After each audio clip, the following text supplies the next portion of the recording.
Hello. मंगलाचरण के लिए सभी हाथ जोड़ लेते। नमो अरहंताणं नमो सिद्धाणं नमो आयरियाणं नमो वज्झायाणं नमो लोये सवसाहुणम्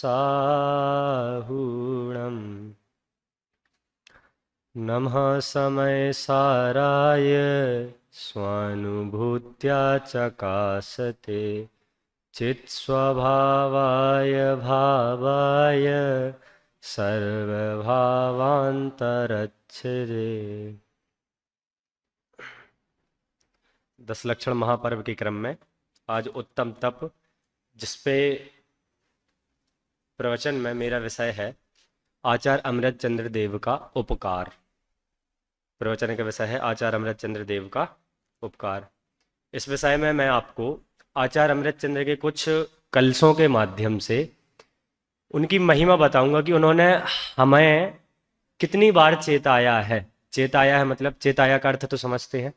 चेताया मतलब कितनी बार हमें जागरूक किया है कि भाई अब बस, अब बहुत बार समझा। जो बहुत बार होता ना, जैसे कोई गौरव जी मीटिंग लें और गौरव जी मीटिंग लें, फिर एक बार समझा दिया, 2 बार समझा दिया, 3 बार समझा दिया, फिर भैया फोन जमा कर दो, है कि नहीं। तो आचार्य अमृतचंद्र देव क्या करते हैं, पहले वो 3-4 कलशों में समझाते हैं। समझाया तो उन्होंने पूरे ग्रंथ में, लेकिन मोह पर जो प्रहार किया है कि भाई तुम मोह मत करो, ये प्रहार करते गए करते गए।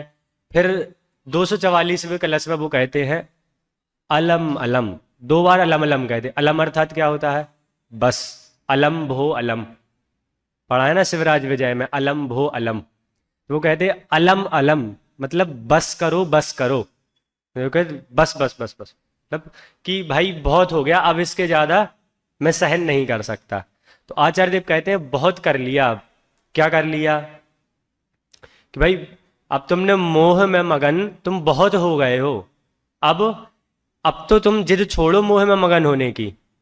तो सबसे पहले पहले कलश में उन्होंने कहा नमः समय साराय। पहले कलश में कहा नमः समय साराय। तो थोड़ा सा ध्यान देने की बात यह है कि समय सार ही क्यों। तो समय सार के अर्थ तो वहां पे अनेक दिए। एक तो समय सार से समय सार ग्रंथ भी लिया, उसके बाद समय सार का अर्थ शुद्धात्मा भी कहा।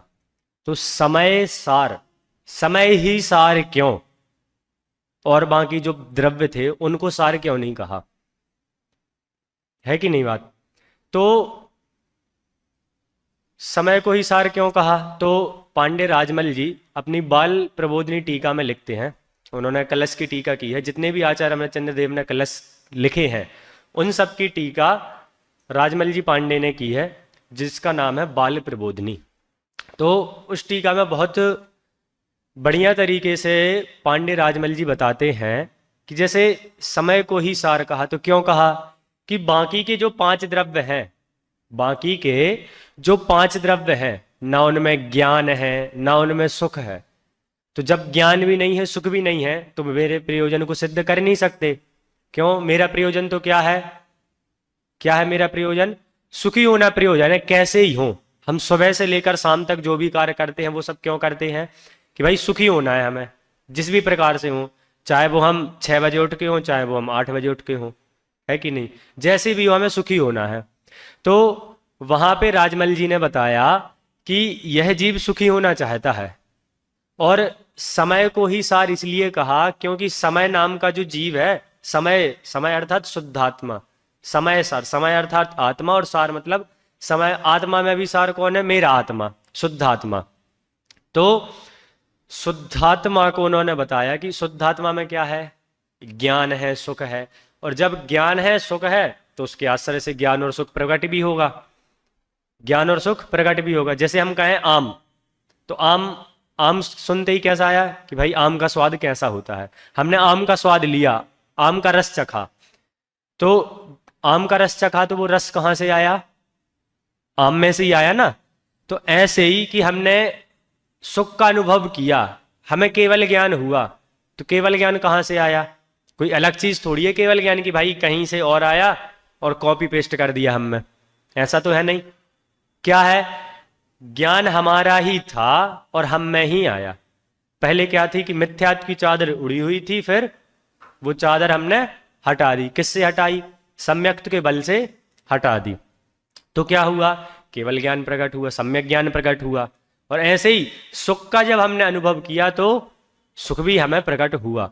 तो इसलिए क्या कहा? नमः समय साराय, समय सार को ही उन्होंने नमस्कार किया है।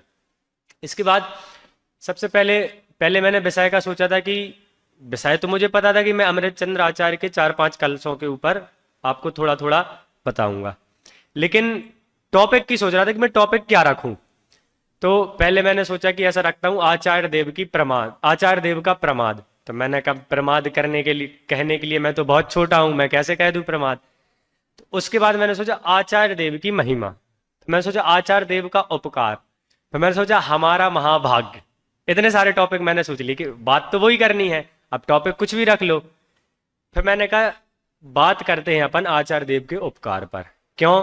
क्योंकि सबसे पहले आपने सुना होगा मुनिराजों का परम कर्तव्य क्या है? आत्मलीनता, शुद्धोपयोग में लीन रहना, अपनी आत्मा में लीन रहना। जब वो अपनी आत्मा में लीन नहीं रह पाते हैं तब क्या करते हैं? ग्रंथ लेखन का कार्य करते हैं। और ग्रंथ लेखन का कार्य करते हैं तो उसे ही क्या कहा जाता है कि भैया प्रमाद के वश होकर आचार्य देव ने ग्रंथ लेखन किया। अब प्रमाद मतलब क्या समझते हैं हम? आलस। और आलस से हमें केवल सोना नजर आता है कि भाई आलस मतलब क्या? कि बहुत नींद आ रही है, उबासी आ रही है, तो इसी का नाम आलस है। जबकि आलस मतलब क्या? कि अपनी स्वरूप के प्रति असावधानी। असावधानी मतलब कि वे बोलते ना, हिंसा की परिभाषा जब हम पढ़ते अहिंसा की, कि यदि हम यत्नाचार पूर्वक कोई क्रिया कर रहे हैं तो हिंसा का फल हमें नहीं लगेगा। और यदि हमने देखी कोई चीज नहीं और ऐसी रख दी बिना सावधानी पूर्वक, तो भले हिंसा ना हुई हो परंतु हमारी उसमें सावधानी नहीं थी तो हमें हिंसा लगेगी, हिंसा का पाप लगेगा। तो आचार्य देव जब अपनी आत्मा में लीन नहीं रह पाते हैं तो प्रमाद के कारण वो क्या करते हैं? ग्रंथ लिखने का कार्य करते हैं। अब हम भी कहें ऐसा कि भैया हम भी प्रमाद के कारण मैं प्रवचन कर रहा हूं, आप सुन रहे हैं, तो हमारे साथ ऐसा नहीं है। क्यों?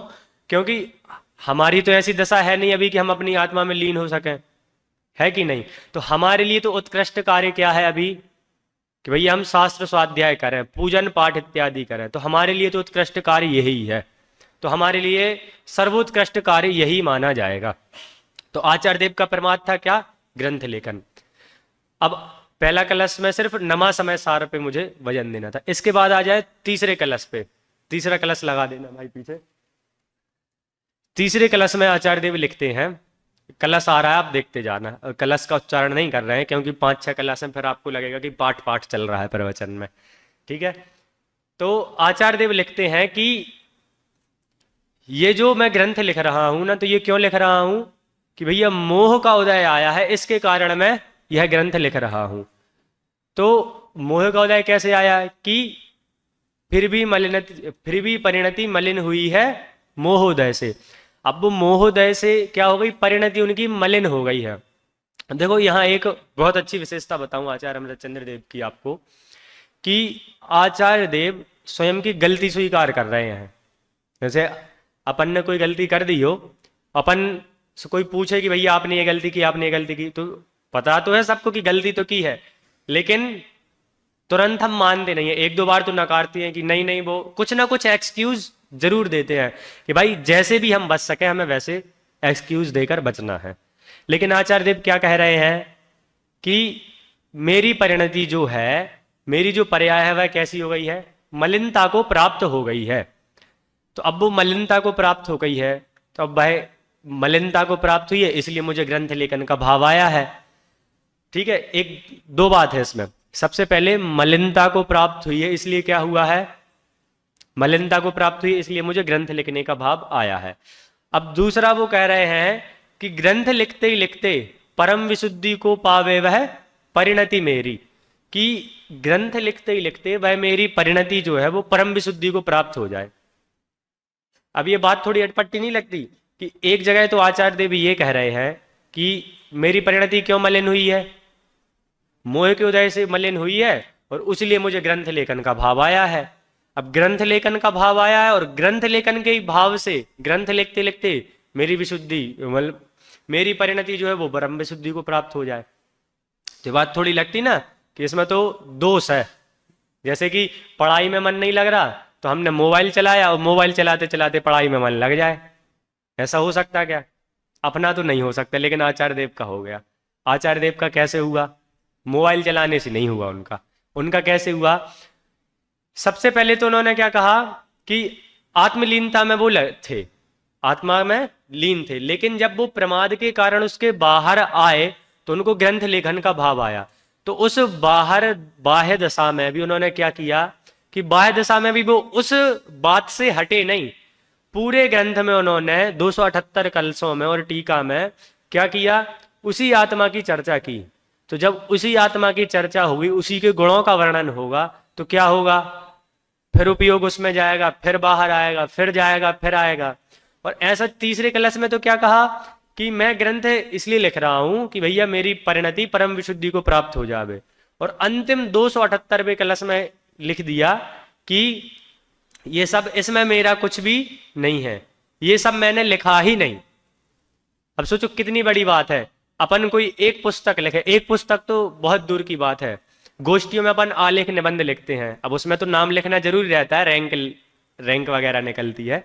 लेकिन यदि कोई भी हम नॉर्मल लेख लिखें तो उसमें भी नीचे एक बिल्कुल सबसे नीचे अपन अपना नाम डाल देते हैं, सम्यक शास्त्री मुंबई, है कि नहीं? मतलब कुछ ना कुछ हम अपना एक नाम डाल देते हैं कि भाई इसमें पता तो चले लोगों को मैंने लिखा। आचार्य अमृत चंद्र देव ने तीसरे क्लास में तो ये कहा, लेकिन जब पूरा उन्होंने लिख दिया और परम विशुद्धि को उनकी परिणति प्राप्त हो गई, उसके बाद वो लिखते हैं जिस प्रयोजन से मैंने यह ग्रंथ प्रारंभ किया था वो मेरा प्रयोजन पूर्ण होता है। 278वां कलश जरा आप निकाल सकते हैं पीछे, 278 नंबर का कलश। 278वां कलश में आचार्य अमृत चंद्र को स्वरूप गुप्त कहते थे। तो 278वें कलश में आया स्वरूप गुप्तस्य न किंचित अस्ति, कि स्वरूप गुप्तस्य, उन्होंने उनकी ये उपाधि थी स्वरूप गुप्त। उनको आचार्य अमृत चंद्र को स्वरूप गुप्त कहा जाता था।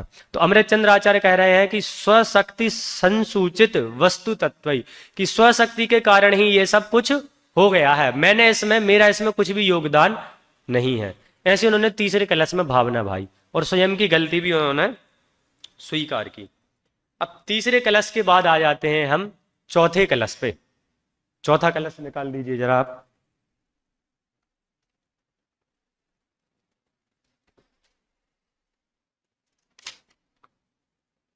चौथे कलश में आचार्य देव कहते हैं, चौथे कलश में एक बीच में लाइन आती है, दिख रहा है आपको? चौथे कलश में आता है जिन वचसी रमनते ये स्वयं वांत मोहा। ठीक है, सरल लाइन, सबको समझ आ रही होगी। जिन वचसी, वचसी मतलब वचन, कि जिन वचनों में रमण करने से क्या होगा? ये स्वयं वांत मोहा, मोह का क्या होगा? स्वयं ही नाश हो जाएगा। तो अब बताओ, जिन वचसी, वचन तो कैसे है? वचन किसकी पर्याय है? पुद्गल।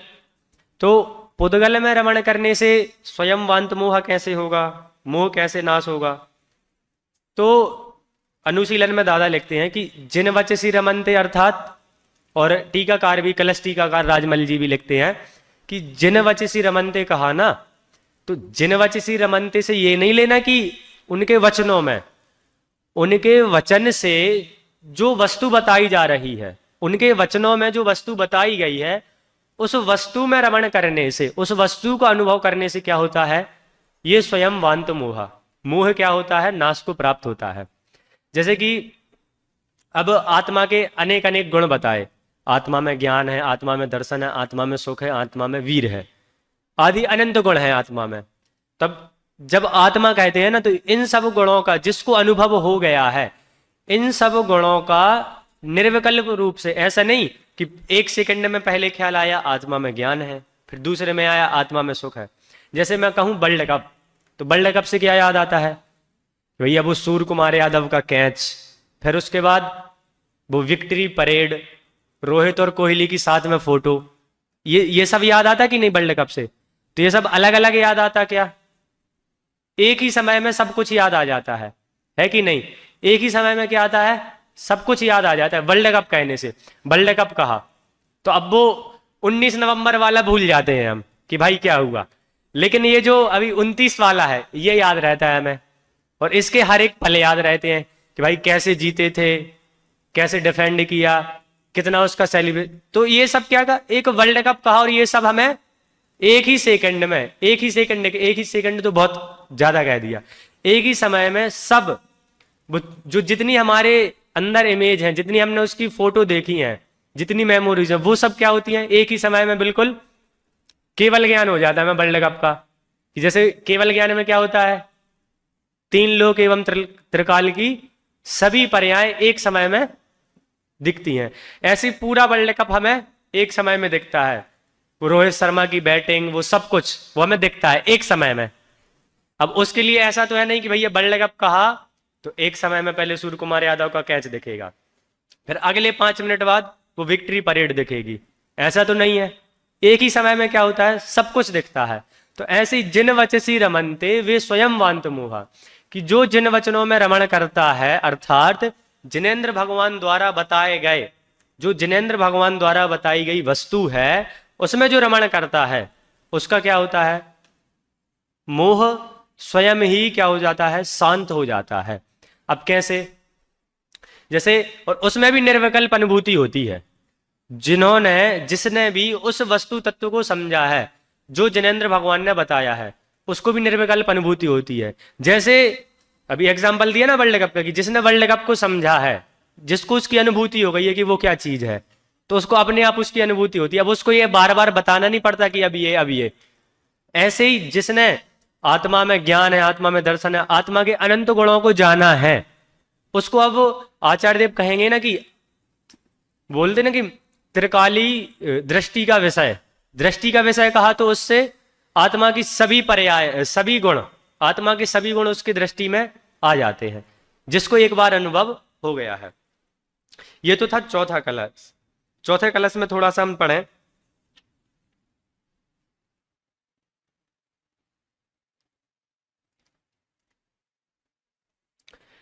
कलश टीकाकार करते हैं, पेज नंबर 131 है, कि कलश टीकाकार के उक्त कथन में समागत विशेष ध्यान देने योग्य बात तो यह है कि यह जीव इतना काल बीतने पर मोक्ष में जाएगा, ऐसी नौंद केवल ज्ञान में है, और काल लब्धि के बिना करोड़ उपाय करो तो भी सम्यक तो नहीं होगा। देखो, इस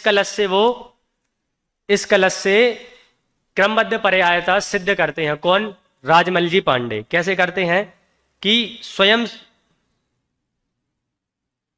जिन वचसी रमनते ये स्वयं वांत मोहा, सपदि समय सारम ते परम ज्योतिरुच्चई, रन वम नय पक्षा क्षुण्ण मीक्षंत एव। और इसके ऊपर भी लिखा है उभय नय विरोध ध्वंस नि स्यात् पदांक। कि सबसे पहले वो बताते हैं कि उभय नयों में, उभय नय मतलब कौन कौन से? निश्चय और व्यवहार। अब कहीं कहीं निश्चय से भी आत्मा को बताया जाता है, कहीं कहीं व्यवहार से भी बताया जाता है। तो क्या कि इन दोनों में जो हमें विरोध दिखता है तो उसका क्या करो? विध्वंसनी, उसका विध्वंस करके क्या करो? जिन वचसी रमनते, जिन वचनों में रमण करोगे। और जिन वचनों में रमण करने से तात्पर्य क्या? कि जिन वचनों में जो बात बताई जा रही है, जिन वचनों से जो वस्तु स्वभाव समझाया जा रहा है, उस वस्तु स्वभाव का अनुभव करोगे तो क्या होगा? स्वयं ही हमें केवल ज्ञान हो जाएगा, स्वयं ही हमें मोक्ष प्राप्त हो जाएगा। अब इसके बाद आ जाते हैं हम थोड़ा 22वें कलश पे। 22वां कलश निकाल दीजिए।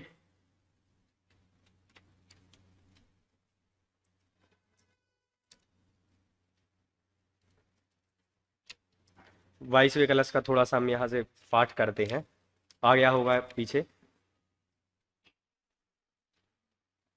22वां कलश निकाल दीजिए। मालिनी छंद है।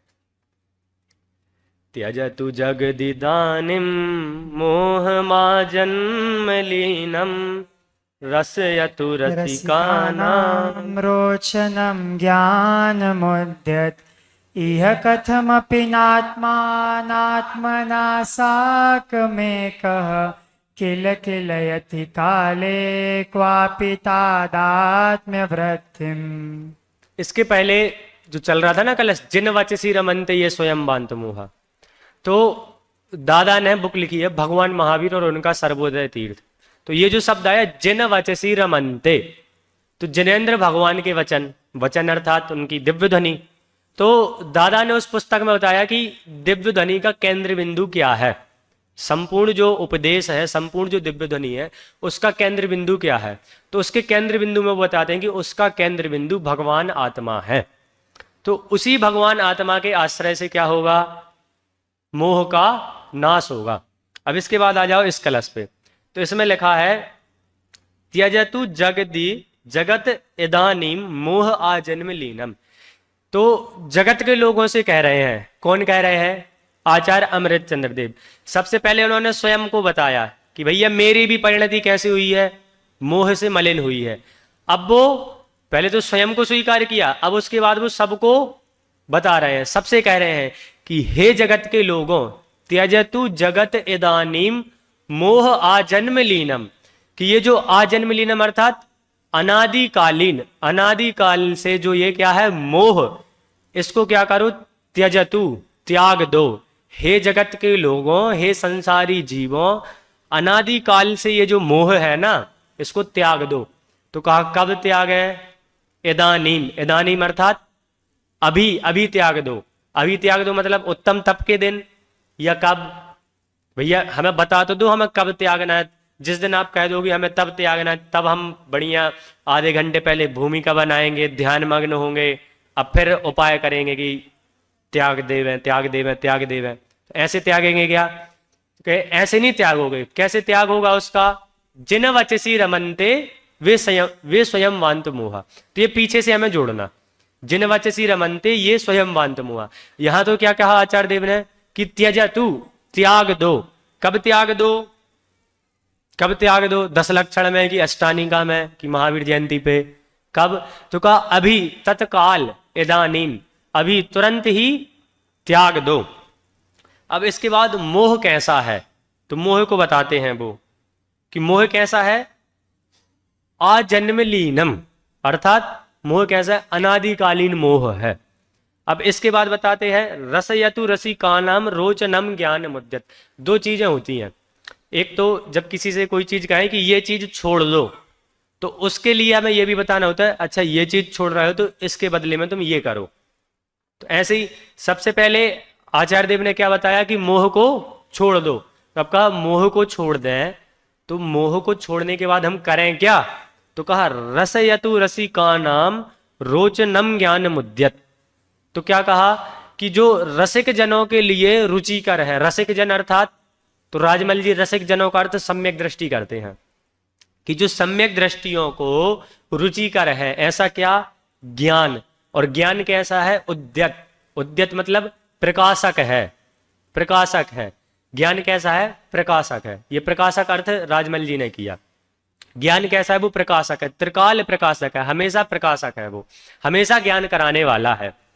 तो क्या करो, जो रसिक जनों के लिए रुचिकर है ऐसे ज्ञान का क्या करो, रसयतु, उसका रस लो।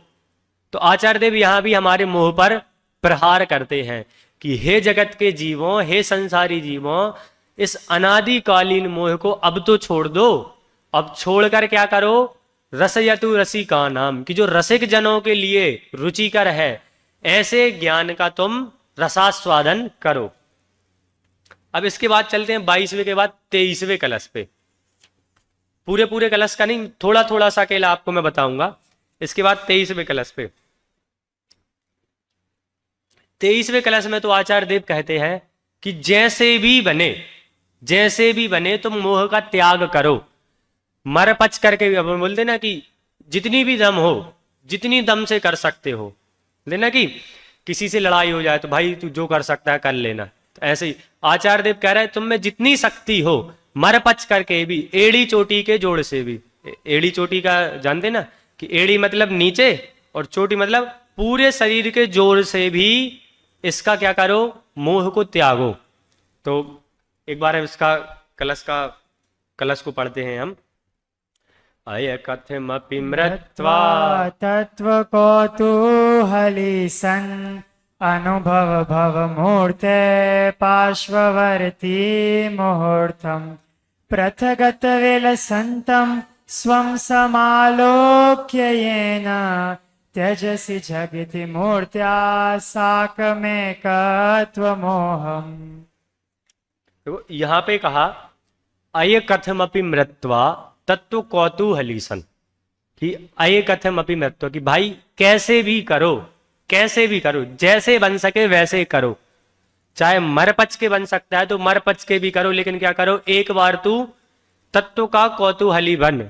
और दादा ने तत्व में निज तत्व बना, निज तत्व जोड़ा कि हे आत्मन जैसे बने अनुभव करो निज तत्व का, कि निज तत्व का एक बार कौतूहल तो करो, अनुभव तो करो। तो क्या होगा, दो चीजें करना है। सबसे पहले तो निज तत्व का अनुभव करो, और क्या करो, भव मूर्ते पार्श्ववर्ती मुहूर्तम, कि क्या करो, मूर्ते, वन 6 द्रव्यों के नाम पढ़ते हैं। तो 6 द्रव्यों में क्या पढ़ते हैं कि एक द्रव्य कैसा है, मूर्त, और 5 द्रव्य कैसे हैं। तो मूर्त क्या है, पुद्गल।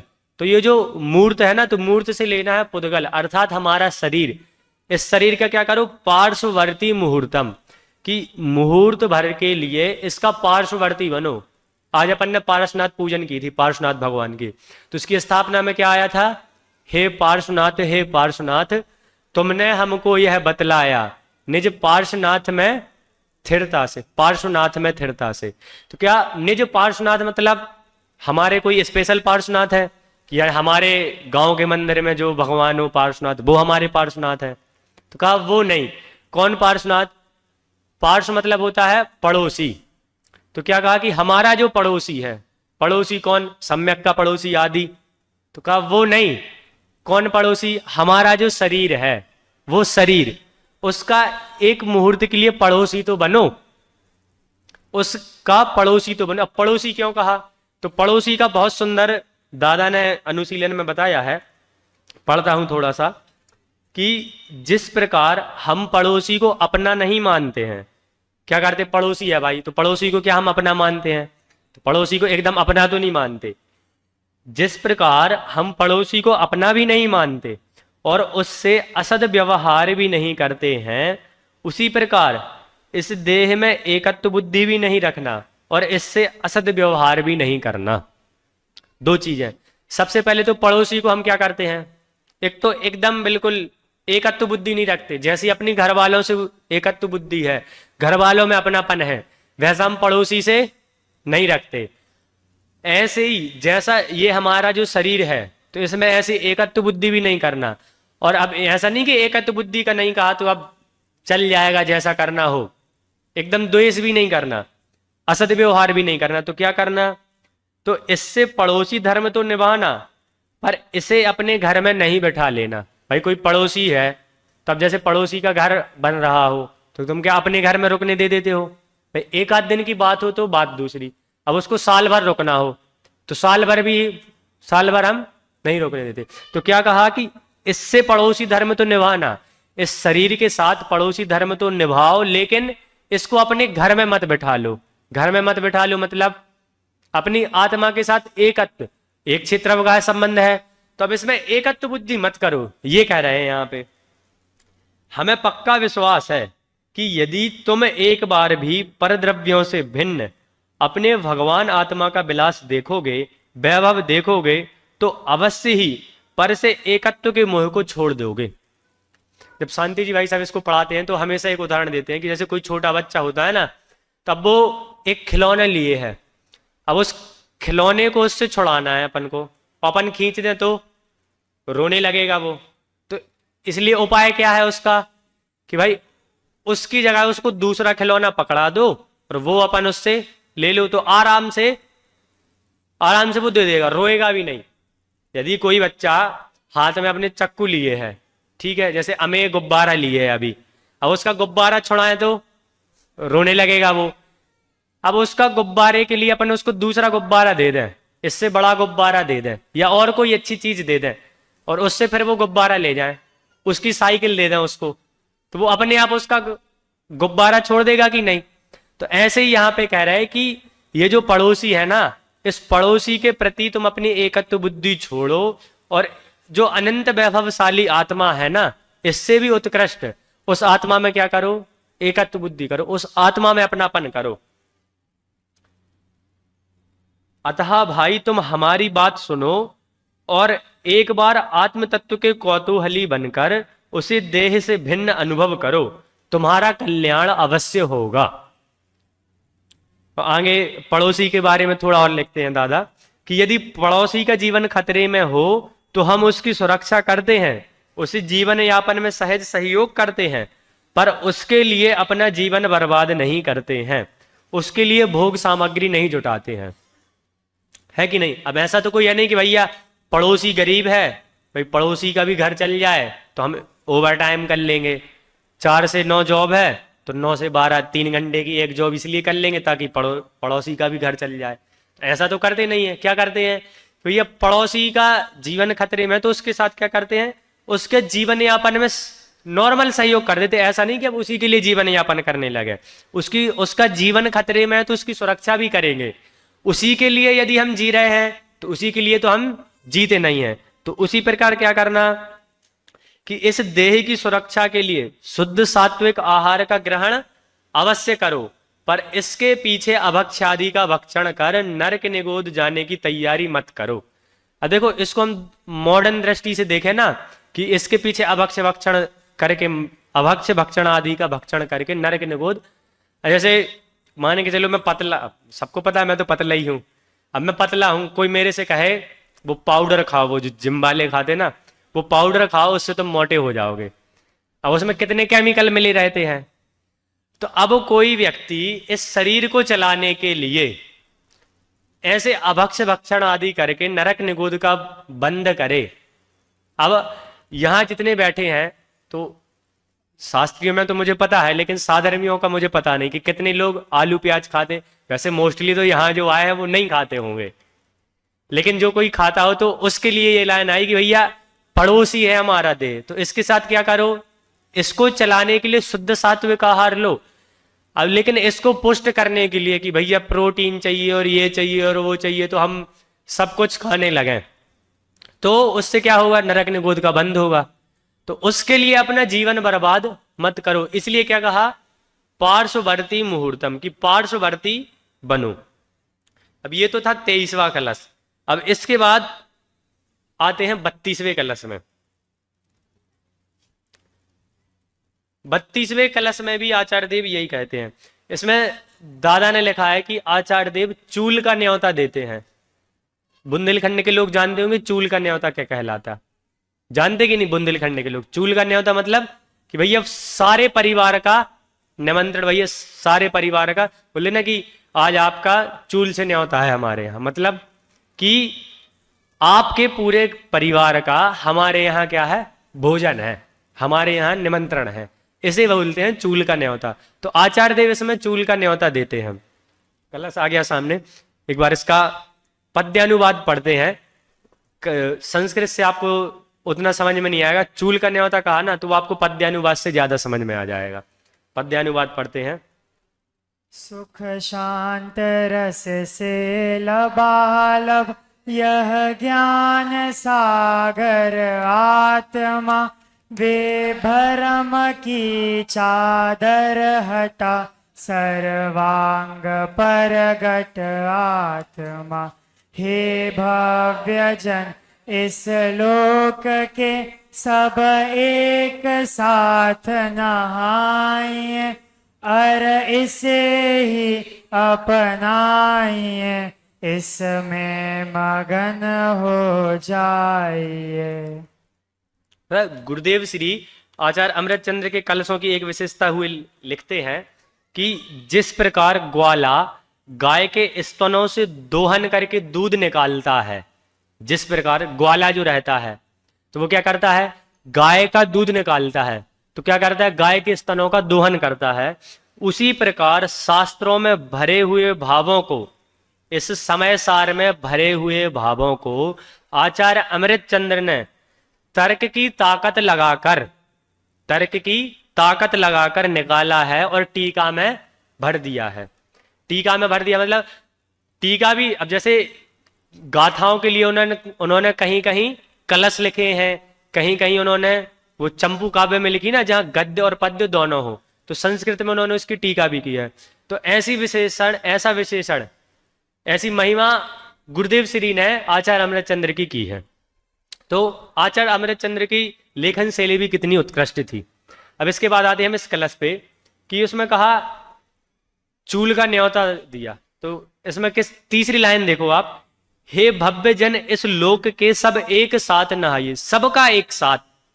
तो ये सबसे पहले क्या कहा, सुख शांत रस से लबालब यह ज्ञान सागर आत्मा, कि ये जो ज्ञान रूपी सागर आत्मा है ना, ये कैसा है, सुख और शांत रस से लबालब। लबालब मतलब जैसे समुद्र होता है वो कैसा होता है, जल से लबालब, बिल्कुल जल ही जल, जल ही जल।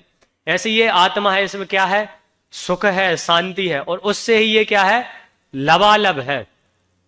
तो उसमें क्या कहते, विभ्रम की चादर हटा सर्वांग परगट आत्मा। अब इसका अर्थ लिखते हुए कहते हैं कि जैसे सामने समुद्र है और 4 हाथ की चादर हमारे आंखों के सामने आ जाए। इसका 2 प्रकार से, इसमें सिंधु आया ना, ज्ञान सिंधु, लास्ट में आया प्रोन्मग्न एस भगवान अवबोध सिंधु। तो सिंधु का अलग अलग अर्थ किया है।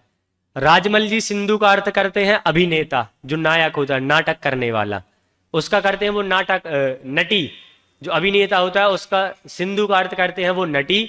और गुरुदेव श्री और दादा ने सिंधु का अर्थ लिया है समुद्र। तो जैसे हमारे सामने समुद्र है और 4 हाथ की चादर आ जाए, आंखों के सामने आ जाए, तो क्या हमें समुद्र दिखेगा, समुद्र नहीं दिखेगा।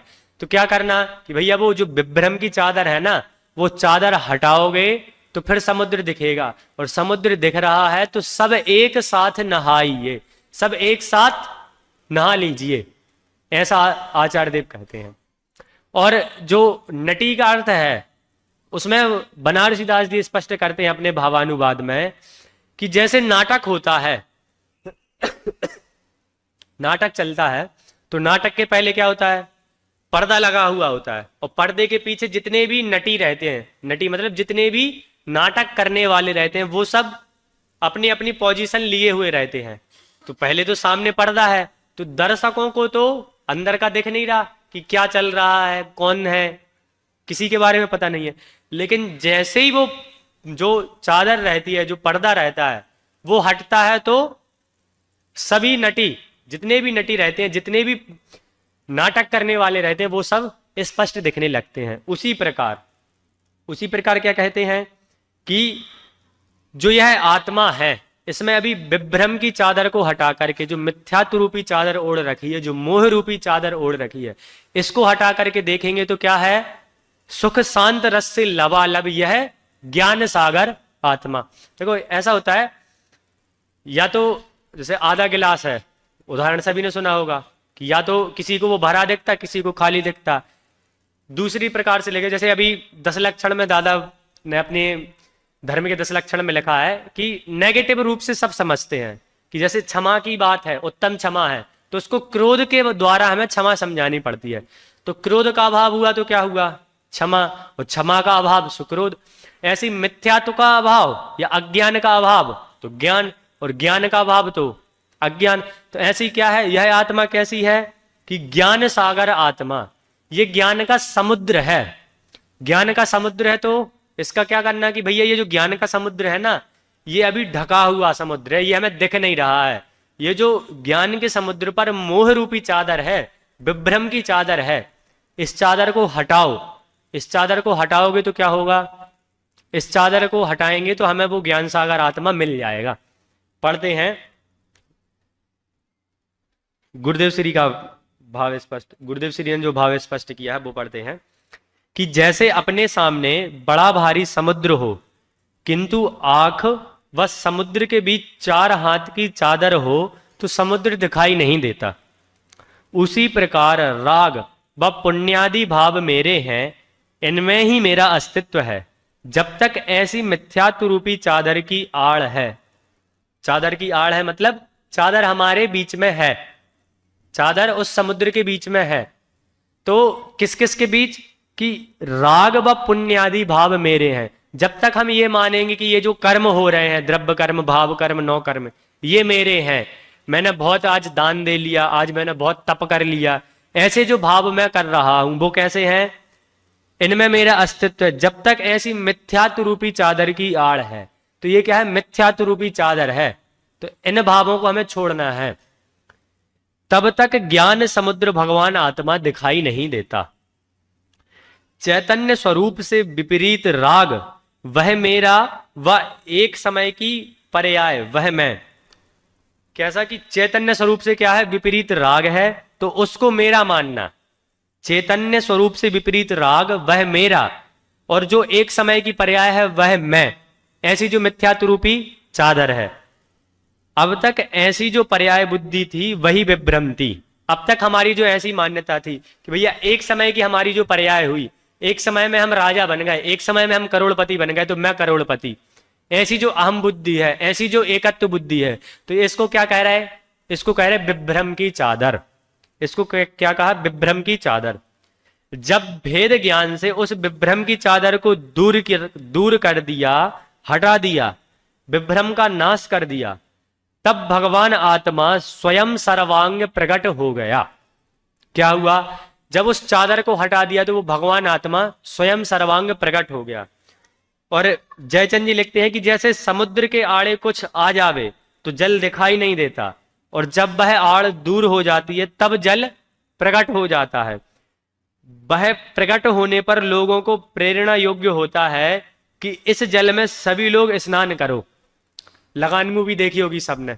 लगान मूवी में क्या होता है? बारिश नहीं होती है, और फिर जब बारिश होती है तो सब क्या करते हैं? नहा लेते हैं कि भैया अब बारिश हो रही है, इतने समय बाद बारिश हुई है, तो आनंद उठाया जाए बारिश का। अपने स्मारक में देख लो, जब बारिश होती है तो सभी बच्चे क्या करते हैं? है कि नहीं? तो क्या कह रहे हैं कि ऐसी समुद्र है। तो जैसे ही वो चादर हटी, चादर हटाई, और क्या हुआ? जल हमें दिखने लगा। तो उस जल से प्रेरणा लेने योग्य क्या है? कि इस जल में सभी लोग स्नान करो। अर्थात कि अब ये विभ्रम की चादर जो हटा रहे हैं आचार्य देव, पिछले 3-4 कलशों से हटा रहा है। 22 चौथे कलश में भी बताया कि जिन वचसी रमनते वे स्वयं मांत मुहा। 22वें कलश में, 23वें कलश में कि तत्व कौतूहली सन, और कैसे मरपच करके भी तत्व का कौतूहल करो, मरपच करके भी इस देह से ममत्व छोड़ो, ऐसी ब्रह्म बुद्धि छोड़ो। इतनी देर से आचार्य अमृत चंद्र देव हमारे मोह पर प्रहार कर रहे हैं, हमें बार बार समझा रहे हैं कि भाई अब तो छोड़ दो इस मोह को, अब तो छोड़ दो इस मोह को। ऐसा और कोई नहीं समझाता। अपने घर वाले भी 1 या 2 बार समझाएंगे, तीसरी बार समझाएंगे अधिक से अधिक, चौथी बार में या तो डांट देंगे या मार देंगे, या फिर उदाहरण दिया था शुरू में, या तो फोन जमा कर लेंगे। तब तो थोड़ा सा ऐसा लगता है कि भाई फोन जमा हो गया तो अब थोड़ा सा सुधर जाए हम, कि भैया फोन तो हमारा सम्यक दर्शन का उपकरण है, फोन के बिना तो हमारा जीवन ही नहीं है। तो यहाँ क्या कह रहे हैं कि इस जल में सभी लोग स्नान करो। कि अब जो इतने देर से मोह पर प्रहार कर रहे हैं ना, तो अब ये जो मोह पर प्रहार कर रहे हैं, तो ऐसी विभ्रम की चादर को हटा करके उस ज्ञान रूपी सागर में भीग जाओ, उसमें नहा लो। तो इसी को कहा कि आचार्य देव चूल का न्योता देते हैं। आचार्य देव क्या कहते हैं? चूल का न्योता। सभी को कह रहे हैं कि हे जगत के जीवों, क्या करो? जगत इतानिम, कि अभी मोह को त्यजतु जगत इदानीम मोह आजन्म लीनम, कि ये जो अनादिकालीन मोह है इसको त्यजतु, त्याग दो। कब त्यागो? इदानीम, अभी त्याग दो, इस मोह को अभी त्याग दो। तो ऐसा कहते हैं। और इसके बाद अंतिम, बस 5 मिनट के बाद मैं अपना विषय समाप्त करता हूं। अंतिम 244वें कलश में कहते हैं, अब समझाते समझाते बहुत हो जाता, अब यह जीव तो मानता नहीं है, तो समझाते समझाते बहुत हो जाता, तो वो आचार्य देव कहते हैं अलम अलम। आ गया? कलश लगा दीजिए 244वां। तो उसमें कहते हैं अलम अलम। अब 2 बार कह दिया, जैसे अपन के एक बार कहें बस, दूसरी बार बस बस बस, तो क्या होता है कि भाई अब वो मना चीज कह दिया कि भाई वो चीज नहीं, नहीं तो अब मतलब वो टोटली बंद। तो ऐसे ही आचार्य देव क्या कह रहे हैं? बस बस, कि हे चैतन्य अब बस करो तुम। हे जगत के जीवों, अब इतनी देर से मैं समझा रहा हूं, अब तो मान जाओ, अब तो बस करो। इसमें कहते हैं कि बहुत प्रकार से कहा है तथापि कहेंगे, शुद्ध जीव के अनुभव रूप अकेला मोक्ष का कारण, उसको अन्य जो नाना प्रकार के अभिप्राय उन समस्त को मेटकर इसी एक को नित्य अनुभव हो। किस एक को नित्य अनुभव हो? कि जो वो ज्ञान सागर था ना, कि ये जो ज्ञान सागर आत्मा है किससे लबालब था? सुख शांति से लबालब जो ज्ञान सागर आत्मा था, उस आत्मा से क्या करो? उस आत्मा में क्या करो? उसी को अनुभवो, एक को नित्य अनुभवो। तब वो कहते हैं कि बस बस अब बहुत हुआ, अब तो मान जाओ। अब आचार्य देव एक तरह से रिक्वेस्ट कर रहे हैं कि भैया अब तो बस कर दो, अब कितना मोह में लीन रहोगे। अलम अलम 2 बार कहते हैं, 2 बार मतलब कि भैया बस, अब इसके आगे मत करो। तो ये बस बस कह के वो कहते हैं कि अब क्या करो तुम भैया, मोह को छोड़ो और क्या करो? वो जो ज्ञान सागर आत्मा था ना, उसके सुख रूपी जल में, उसके ज्ञान रूपी जल में क्या करो? स्नान कर लो, उसमें भीग जाओ। तो इस प्रकार आचार्य देव समय सार में हमें कितनी बार समझाते हैं, और इतनी बार समझाने के बाद भी हमारी वह मान्यता नहीं छूटती है। और अभी भी हम क्या करते हैं कि वही मोह आ जन्म लीनम, जो अनादि काल से मोह चला आ रहा है, हम क्या करते हैं कि घर वाले कुछ कहें तो 1 बार नहीं मानते, 2 बार नहीं मानते, 3 बार नहीं मानते। उसके बाद या तो घर वाले इग्नोर करना कि जो दिखाए सो करो, या तो फिर क्या करते हैं, या तो कुछ थोड़ा सख्ती से पेश आएंगे।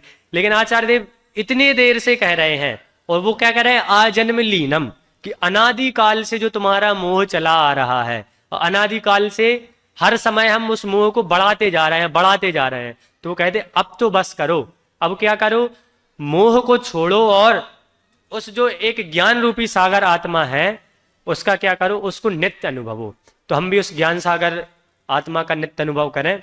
इसी मंगल भावना के साथ अभी की वाणी को यहीं पे विराम देता हूं।